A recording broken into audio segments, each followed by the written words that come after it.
Lagan dan Laganwati, ketemu dengan gue Fanya Satiti di acara Kaskus yang pasti udah lo tunggu-tunggu. Apalagi kalau bukan Live Ngaskus. Siang hari ini gue nggak sendiri karena gue udah ditemenin sama bintang tamu yang gue yakin banget lo udah semua nonton filmnya. Apalagi kalau bukan The Raid 2 Brandal. Langsung aja, tamu gue siang ini adalah Mr. Gareth Evans, Iko Uwais, Ferry Tri Yulisman, dan juga Kang Cecep Arif Rahman. Oke, bisa tolong please the mic? Yes. So, hari siang ini kita akan ngebahas abis tentang film The Raid 2 dan juga tema utama kita siang ini adalah seni bela diri. Tapi kalau misalnya Kaskus punya pertanyaan lain soal itu, akan kita bahas juga di sini, oke? So, langsung aja kita bahas tentang The Raid 2 Brandal di segmen Cas Cis Cus. Oke, langsung aja pertanyaannya mungkin pertama pada Gareth Evans. So, do you want to use in bahasa Indonesia or in English? Bahasa Inggris. Which one? Sorry, English please. English, please. Okay. So, we've heard that you just went from London. You just got back from there. So, it's a movie screening, The Raid 2. Yeah. Okay. So, could you tell us like how was the response of the crowd, and then did they like it? Did they think the movie is too gory or something? Hopefully not too gory. No, it was a good trip, and for me, it's one of these things where there are two places where we love to open our films the most. Obviously, the first is here in Indonesia, so we can see how people react to the film when it finally gets released here. Yeah. But then, for me, on a personal level, I love being able to go back to the UK and then see how people are going to respond. Thankfully, we did the premiere there, and we did like a few screenings, like for bunch of people to come and see, and it's a really good reaction. So yeah, very very happy with how it went down. It was good times. Cool. Yeah. So jadi saya jelasin dulu ya sedikit. I have to translate it. No problem. Actually we have this, the translator, but not today. Actually Kaskus have everything, but actually not today. So jadi dari Gareth sendiri memang menyebutkan screening ini dilakukan di Indonesia dan di UK karena memang secara personally. So you are from UK, right? Yeah, from Wales originally. Okay, from Wales, dari Wales. Dan di situ penontonnya, crowdnya sangat suka, dan itu katanya they were very excited about it. Yeah, it's one of those things for us with especially a film like this, because it's a little bit violent. So yeah, a little bit, yeah. So it's kind of interesting to see like different types of people going to see the movie. So I just got back from UK last night, and on Friday the film opened. So I took my grandmother to go see it, and she's 89 years old, but she loved it. So yeah, she's a go-hound. Cool. Jadi even Gareth baru kembali dari UK tadi malam, dan saat membawa neneknya nonton ini, even the grandma like it. Jadi neneknya pun juga suka gitu kan. So bisa bayangin dong Kaskuser juga, kalian pasti pada suka gitu. So the next questions, pertanyaan untuk Iko. Nih, Iko di sini, di The Raid pertama dari merantau juga, semuanya seni bela dirinya pol banget di situ. Nah, untuk The Raid 2 sendiri ini yang paling menantang atau adegan mana gitu sih yang buat Iko ini paling susah? Boleh ceritakan ke Kak? Semuanya sih buat saya menantang, apalagi yang pas di depan Tio Pakusadewo itu sangat menantang, di depan Arifin Putra, depan Antara, depan Om Tio. Itu yang belum pernah saya lakukan di beberapa film mungkin. Dan ya semua adegan drama, adegan fighting, adegan action di sini memang lebih kompleks. Dramanya lebih kompleks, lebih emosional, dan fightingnya juga lebih kompleks. Enggak hanya lebih universal juga gerakannya, lebih spesifik. Saya sama Kang Cecep ada yang pas ini fightingnya itu memang lebih kesilat banget gitu. Sekarang mungkin untuk Mas Ferry, alias mungkin coba lihat dulu di sini wajahnya. Biasanya kalau di film ditutupin hoodie terus karena itu jadi baseball Batman, ya kan? Jarang ngomong, ya kan? Ngomongnya gimana Mas? Boleh dong yang sini bola itu gimana Mas? Ya itu kan. Nah, pengen nanya nih ya kita sebagai pemeran baseball Batman, kalau boleh tahu tuh sebenarnya karakternya gimana ya? Soalnya di situ ngomongnya dikit. Sini bolanya. Baseball Batman itu sebenarnya hitman dengan senjata andalan spesialnya, baseball, tongkat baseball. Dia itu ya psycho tapi kayak anak kecil ya. Udah gitu dia juga kakak beradik sama Hammer Girl. Hammer Girl mereka kalau dapat tugas suruh ngebunuh orang udah kayak main-main aja. Gitu aja sih. Ya, dikit ngomongnya cuma lebih banyak mukulnya. Oke. Basically kayak udah psycho atau gimana Iya. gitu. Oke, I see. Kemudian pada Kang Cecep dong di sini. Siapa yang pakai Kang Cecep? Kang Cecep ini memulai seni bela diri dari umur berapa? Kalau seninya Iya. saya kira dari umur 8. Dari umur 8 tahun. Jadi Tapi kalau bela dirinya setelah keluar SMA. oke, udah master banget ya kelihatan Oh, ya belum. dari kitchen scene-nya. Nah, kita mau tahu deh soal seni bela diri ini Kang Iya, Cecep. iya. Apa sih yang membuat seni bela diri di Indonesia itu berbeda dengan seni bela diri dari luar gitu?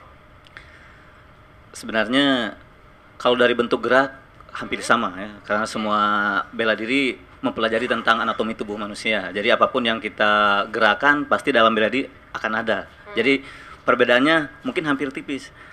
Tapi sebenarnya akan kelihatan beda kalau kita sudah lumayan mempelajari lebih dalam. Jadi dalam silat itu ada seperti gerak simbol. Digerakannya sedikit, tapi kalau diartikan pemecahan gerakannya bisa jadi banyak. Jadi apapun yang digerakkan oleh tubuh sepanjang itu aman buat tubuh, itu sah-sah saja dalam silat. Dan mungkin kalau pas dalam bela dirinya yang membedakan itu dalam gerakan. Kalau dalam bela diri setelah sambung dengan partnernya, yang membedakan itu adalah rasanya. Kalau mungkin, tapi saya kurang tahu ya, karena itu kita membicarakan tentang silatnya. Dalam silat itu dari tiap gerak ke gerak harus ada sambungannya. Sambungan gerak itu dengan rasa. Jadi kalau kita misalnya setelah pukul langsung mau sikut begini tanpa ada rasa tangan yang kiri, itu kalau menurut orang silat bukan silat. Kalau menurut orang silat, kalau setelah pukul ini harus ada tempel dulu ini baru masuk yang gerak selanjutnya. Mungkin itu perbedaannya sementara. Pakai rasa juga ya. Iya, betul. Macam PDKT sama cewek ya, silat juga pakai rasa. Sama, tugas-tugas. sama. Oke, mungkin mau nanya lagi nih, boleh mungkin Mas Iko menjawab. Dengar-dengar nih ya, The Raid sempat dibandingin dengan film berjudul kalau pernah nonton The Expendables. Bener nggak sih tuh? Terus tapi banyak juga yang bilang nih bagusan The Raid. Nah, gimana pendapatnya coba? Kalau menurut saya sih memang kalau di lebih jauh ya, kita jauh masih banyak belajar untuk film apalagi saya sangat baru banget untuk terjun ke dunia film, baru 3 film gitu. Kalau dari Expendable kan banyak semua yang legend gitu kan. Mungkin kita di sini dilihat perbandingan karena dari lebih spesifiknya lebih ke martial art kita kan. Gitu. Kalau Expendable tuh lebih banyak actionnya dan banyak yang mungkin ide yang belum pernah kita lihat udah ada di Expendable gitu kan. Cuma kalau kita kan lebih untuk masih meraba-raba untuk mencari ide seperti apa lagi nih yang mungkin yang belum pernah disaksikan untuk para audiens gitu kan. Dan kita di sini memang cuma menunjukkan dari koreo yang sudah kita buat, ya seperti inilah kita film tentang dari Indonesia pencak silat gitu loh. Cuman kalau lebih ke actionnya mungkin masih lebih banyak, kita harus bisa belajar untuk lebih mencari ide-ide yang lebih gemerlang dari Expendables gitu. Okay, thank you. Well, one quick question for you, Mr. Garrett. Like, if The Raid will be made as a series, sinetron, are you okay with that or not? Yes or no? No. No. Okay. Why? A bit. Why? Because it takes a long time to film these films, and Cinetron usually like about 1 or 2 episodes in one day. For one day, we'd probably only get through about 10 to 15 shots, and that wouldn't make up more than about 10 seconds worth of a fight scene. So I think if we did a Cinetron version of The Raid, first of all, it wouldn't be anywhere near as violent, and secondly, every episode would only be about 10 seconds long. So no chance. Oke, jadi untuk sinetron kayaknya enggak deh, karena selain syutingnya pun harus mengambil waktu yang banyak. Kalau sinetron kan kejar tayang, terlalu violence juga, jadi kayaknya pasti nggak lulus sensor sama ini ya, Komisi Penyiaran KPI. Sorry. Oke, dan kita tadi udah ngobrol-ngobrol singkat dengan sutradara dan juga pemain dari The Raid 2. Gue lupa mention di sini kalau kita di sini juga nggak cuma ada bintang tamu dari The Raid 2, tapi ada juga dari Forum Movies Kaskus. Give it up for Forum Movies Kaskus. Oke, agar naga mati, stay tune terus di Live Kaskus karena abis ini kita akan ngobrol lebih banyak lagi dan juga kita akan ngebahas scene-scene seru dari cuplikan adegan The Raid 2 Brandal. Stay tune guys. Halo teman-teman, balik lagi di Live Kaskus live streaming bareng bintang tamu gue dari Grade 2 Brandau. Nah, sekarang nih kesempatan buat para kaskuser yang udah ngirim pertanyaan ke official thread kita untuk langsung dijawab oleh sutradara dan pastinya pemain dari Grade 2. Langsung aja kita lihat pertanyaannya. Mas Aris. Ya, terima kasih Mas Aris. Oke, langsung. For Gareth Evans, how could you be so interested in silat? Why did you choose silat? Ya, boleh langsung. Okay. For that one, it's basically like I've always been interested in martial arts anyway since I was a kid, and the one thing I'd never seen before was silat. And so when I came out here to do a documentary, that was the first time I got to meet these two gentlemen here, and then also Veri, and get to see exactly what was different between like something like Muay Thai and Karate and Aikido. What was the difference between that and silat? And so when I saw it, I was like, this should be in a film. Okay, so let me translate first. Jadi begini, awalnya ini Gareth datang ke Indonesia untuk syuting film dokumenter, which is berhubungan dengan silat, dan di situ juga bertemu dengan Mas Iko, Mas Cecep dan juga Ferry. Nah, di situ dia melihat dan membandingkan dengan bela diri lainnya kayak Muay Thai gitu yang lain, dan ternyata dia lihat, oh silat ini keren banget dan ini harus banget masuk film kayak gitu. Okay, before you answer the second questions, I have to read the name first. Sorry. Kaskuser yang mengirim pertanyaan ini adalah Naifat Komiharbi. Oke, Gan. Selamat nih, pertanyaannya dijawab langsung nih. Okay, the next questions probably you want to answer. So for the next one, I think like it'll be better answered by these guys.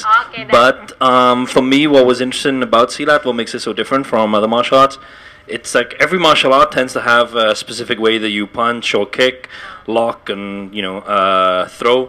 But it's the packaging, it's the way that they approach it that's so different. And what I found beautiful about silat is that idea of it's very adaptable.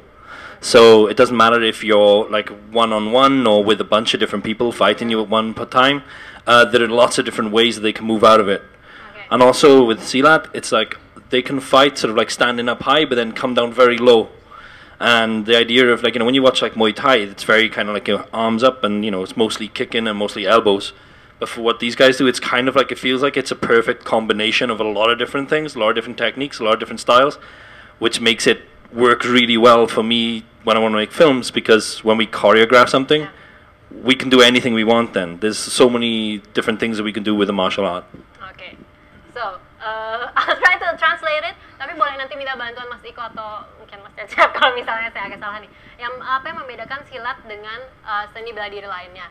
Jadi kalau menurut Gareth, walaupun gerakannya itu beragam, pendekatannya itu berbeda. Dari silat itu bisa sangat adaptif. Jadi mau lawan 1 atau 3 atau lebih banyak itu bisa menunjukkan jurus-jurus yang beragam gitu kan. Kalau dari segi koreografinya untuk film, ini sangat bagus dibandingkan tadi contohnya Muay Thai, which is lebih banyak pakai tangan, elbow, sikut gitu, dan kaki. Seperti itu, apa benar jawaban saya, Mas? Kurang lebih? Oh ya, mungkin ditambahin dulu. Ada beberapa tadi Gareth juga bilang, kita ada sedikit main level juga, Kang ya. Ada di atas juga tadi bilang ada main level bawah. Jadi nggak menutup kemungkinan kita walaupun di bawah udah selesai. Tapi kita bisa buat koreokan lagi di bawah seperti apa, main lebih di ground fight gitu, Kang ya. Dan memang orang ada pukulan, ada sikutan, lutut, tendang. Cuma karakter yang membedakan kita dengan pencaksilat dengan perbedaan dari masyarakat yang lain gitu. Mas Cecep jawab. Ya, tambahkan sedikit juga apa yang Iko tadi sebutkan. Memang di silat kadang-kadang orang nggak sangka bahwa ada ground fighting ya. Tapi seperti kita bilang tadi, di silat itu ada simbol gerak. Dari kalau kita main duduk dalam Cimande itu sebenarnya simbol dari main ground fighting itu. Karena hanya disimbolkan dengan duduk, tapi sebenarnya kita itu sudah bisa main apa saja di main bawah itu. Oke. Itu. Mungkin beberapa kaskuser yang nggak tahu tentang seni bela diri perlu lihat secara visualnya, ya nggak? Di sini setuju nggak? Boleh mungkin dikasih contoh 1 atau 2 jurus dari mungkin Mas Cecep dan juga Mas Iko atau Ferry juga boleh. Or Gareth, ya. You've been, you know, seeing them, directing them, probably you know. There's a very good reason why I stay behind the camera. These guys are good at it. Oke, dan berapa siapa? Mas Iko atau Mas Cecep bolehlah memberikan 1-2 jurus. Silakan. Ini cukup ya, cukuplah ya. Oke. Sini Mas boleh. Ya, nggak, sini aja. Oke. Ini apa dulu Mas jurusnya namanya mungkin?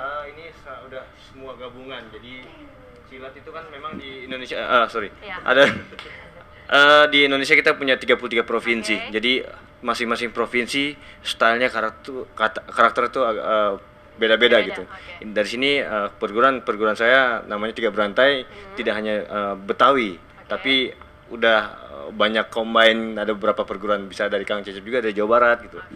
Langsung aja yuk, stop kalian.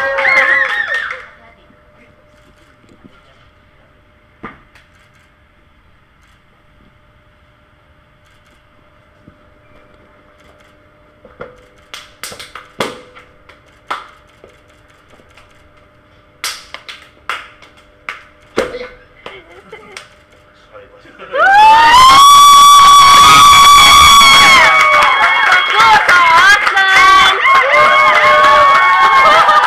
awesome. Garrett, are you okay? Are you okay? I'm fine. I'll get him back. Yeah. I'm alright. I'll get him back on the next film. It's fine. Oke, Dan. Keren banget ya tadi. Coba sekarang next, boleh kita lihat pertanyaan selanjutnya dari para kaskuser? Oh, udah nih. Dari Kazama 10. Oh, buat Mas Iko lagi.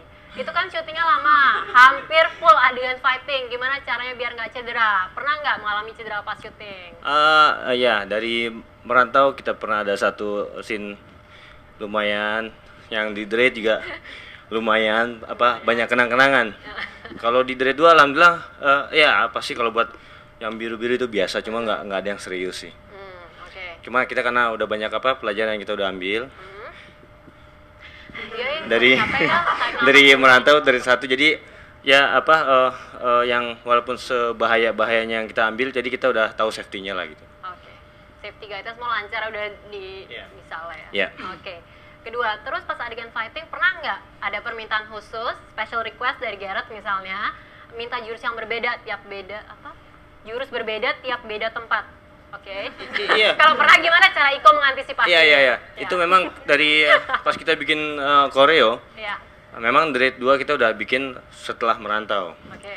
Jadi dia ini nggak mau koreo yang kita buat dari pertama film sampai terakhir nggak boleh sama yang merantau sama yang Dread itu, nggak ada yang sama sekali gitu. Semuanya harus beda, dan levelnya ya jangan sampai, maksudnya pas di Dread 2 Dread 1 di atas merantau, pas kita mau bikin koreo Dread 1 jangan melebihi dari Dread 2 berana, jadi di tengah-tengah. Tapi kalau Dread 2 ini kita udah done, tinggal syuting sih.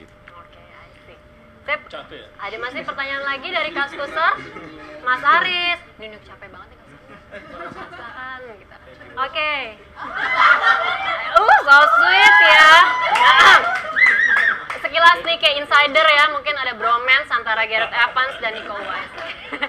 Balik ke pertanyaan dari Fan 2101. Oh, ini berarti buat Mas Ferry ya. Si baseball Batman nih, bela diri apa sih dia, Gan? Terus pas mukul bola itu pukulan bener-bener keras, jago baseball juga gitu, atau efek kamera? Silakan jawab. Kalau itu emang kita bikin dari silat ya. Basic saya sendiri juga silat. Emang di situ si Pak Garrett juga minta Ferry harus latihan baseball di Senayan. Itu gimana cara megang baseball yang benar, gimana cara mukul juga. Oke. Jadi harus tetap kelihatan pemain baseballnya juga. Tetap ada gerakan baseballnya Iya. juga ya. Asik. Terus ini gimana nih, bener-bener keras apa efek kamera? Itu Mukulnya? itu beneran keras. Enggak lah, kalau beneran keras pasti tiap take pasti kan KO orangnya. Itu ada sesuai kebutuhan. Kalau misalnya kebutuhan baseballnya sasaran kepala, kita pakai yang lebih empuk. Oh, Ada oke. properti ya. Iya, ada properti. Oke, sip. Pakai donat. Kenyang dong makan terus saya. Lanjut, ada pertanyaan lagi Mas Aris? Oke, masih ada nih. Dari Awan Berhujan, which is kalau mau latihan silat Panglipur, oke ini berarti buat Kang Cecep. Seperti Kang Cecep di Jakarta, adanya di mana Kang? Untuk sementara sekarang sebenarnya ada cabang di Panglipur di Jakarta, tapi mungkin belum resmi pelatihnya dari sana. Tapi insya Allah mudah-mudahan nanti dari bulan Juli kita akan usahakan, mungkin saya nanti minta bantuan sama Iko atau yang lainnya untuk bisa buka di sini. Doanya saja. Tuh tungguin tuh Kaskuster kalau mau masuk itu ya. Kedua, bisa nggak latihan Panglipur tapi kerambitnya langsung? Biar kayak Kang Cecep, maunya apa? Ya silakan Kang Cecep dulu. Maunya Di kita memang sebenarnya ada kurikulum umum, ada kurikulum khusus. Nah, di kurikulum khusus itu bila misalnya pesilat mau langsung belajar ke senjata, kita akan bisa diusahakan belajar langsung. Jadi bisa nih langsung. Boleh. Saya nggak bisa apa-apa langsung pakai senjata boleh. Boleh kalau mau, nggak apa-apa. Oke, Silakan. baik. Fine, boleh. Satu lagi pertanyaan terakhir ya. Pernah ada nggak pas live performance Iko sama Kang Yayan atau Kang Cecep ada yang nantang tarung beneran nih? Kesel gitu kayaknya kena nih. Oke, kita selesaiin di luar gitu. Ada nggak gitu? Ada nggak gimana Kang? Sebenarnya kalau langsung menantang mungkin belum pernah, karena kan biasanya kita dalam atraksi tidak kadang memang silat ada tata titi aturannya. Jadi kita tidak memperlihatkan seperti orang yang arogan atau apa, karena memang itu tidak boleh. Jadi perasaan belum pernah ada yang langsung menantang pas kita turun, ayo kita main atau kita berkelahi. Perasaan belum pernah ya. Jangan sampai. Tapi kalau lagi melatih mungkin ada yang datang terus seperti mau belajar tapi sebenarnya ingin coba juga, itu ada, tapi secara halus, secara sopan. Itu kita terima dengan senang hati karena memang kan sesuatu harus dibuktikan dengan benar, bukan hanya cerita atau hanya teori saja. Iya. Oke, tepuk tangan dulu dong buat silat ternyata juga harus pakai hati ya. Di sini buat Kaskuser yang udah ngirim pertanyaan ke kita, senang kan udah dijawab. Tapi tenang, abis ini akan ada lagi pertanyaan lebih banyak. Tapi sebelumnya kita lihat cuplikan adegan seru dari film The Raid 2 Brandal di Foto K. Oke, langsung aja. Oke, ini untuk Mas Ferry. Bisa dilihat ya, ini pakai baseball bat. Ini kan tadi pertanyaannya silat dicampur dengan gerakan baseball. Ini sih sebenarnya, ini properti atau bukan? Soalnya kan asli itu berat banget, gimana nge-swingnya biar cepet itu? Itu properti. Oh, itu properti. Gimana ini?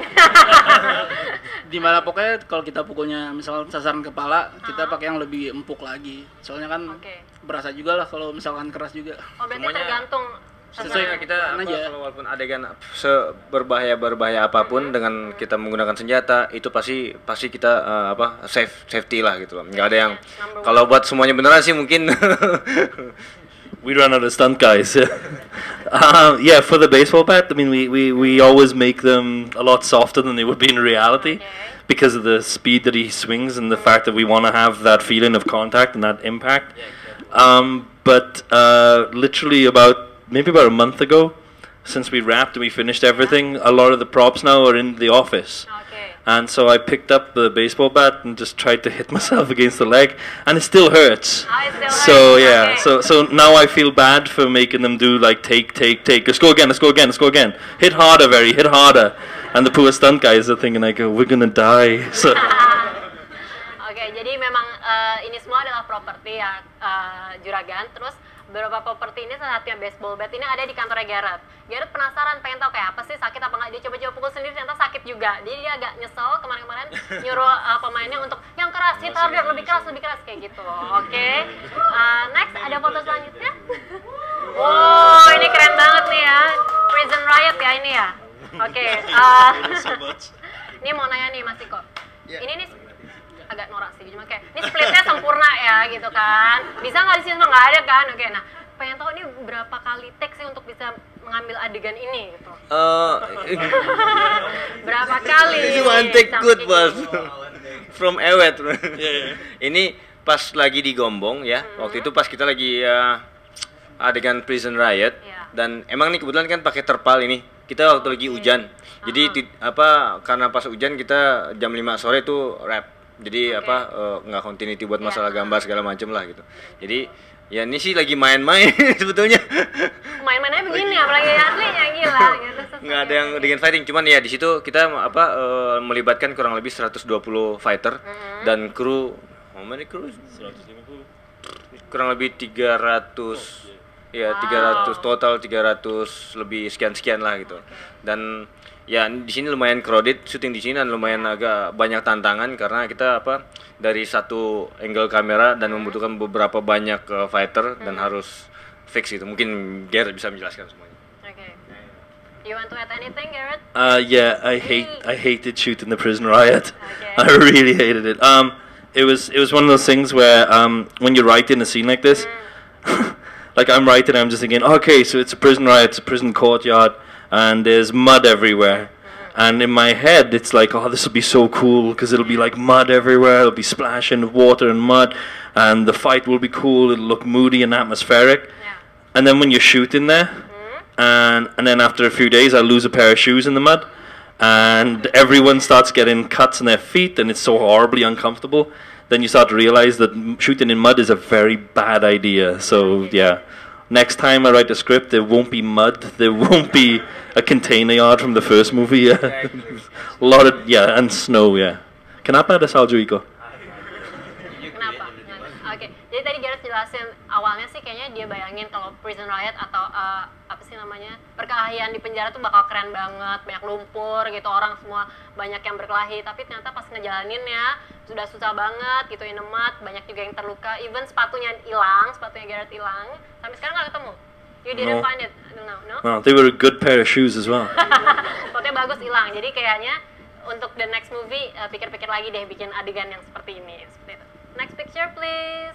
Oke, kalau di sini screening ya, movie screening di London, di UK. Oke, bisa diceritain sedikit? Can you Yeah, tell so about- when we were in London last week, or 2 weeks ago now? 2 weeks ago. We had like a few preview screenings for certain cinema chains would do like a sneak screening of the film, and this was one of them, and we were obviously very overwhelmed to see like this big line of people all waiting to go see the film. And that makes you nervous too, because if they don't like it, they're all pretty big. They're all pretty tall, so we were worried that we might get killed if they didn't like it, right? But thankfully, when the film finished, they were really good response and really good sort of reaction. So very happy. Yeah. Oke, jadi ini salah satu pemutaran screening yang di UK. Bisa dilihat antriannya panjang banget. Di sini tim dari The Raid juga nervous, takutnya mereka nggak suka, tapi ternyata responnya sangat positif gitu.